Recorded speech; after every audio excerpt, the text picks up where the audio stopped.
En Algemesí, la bella población valenciana, todos los años se reproduce el prodigio de transformar su plaza mayor en un bello coso taurino, que tiene capacidad para más de 5.000 espectadores.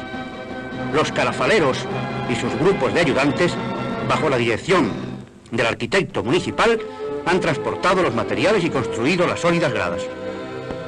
Montan también las escalerillas de acceso a los tendidos y cuidan todos y cada uno de los detalles de este recinto, que absorberá más de 100 vagones de madera. Cada peña se adjudica en la subasta pública un sector de la plaza.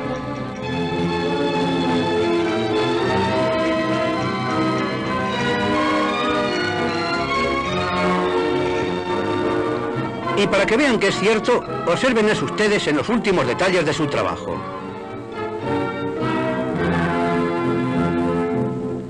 El tradicional encierro por las calles constituye también un pintoresco espectáculo.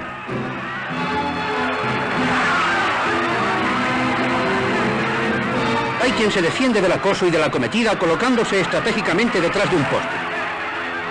Cuando un novillo siente curiosidad por los domicilios particulares de los vecinos, se utiliza el recurso de la silla, pero el bicho se ha enfadado y la emprende con el asiento.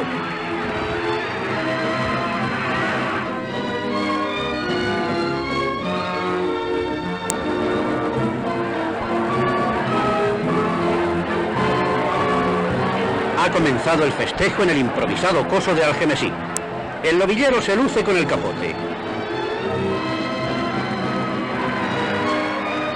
Luego demuestra también sus condiciones de excelente muletero y ejecuta una buena faena, que es seguida atentamente por el público y por los carafaleros, justamente orgullosos del marco que han sabido dar a la españolísima fiesta.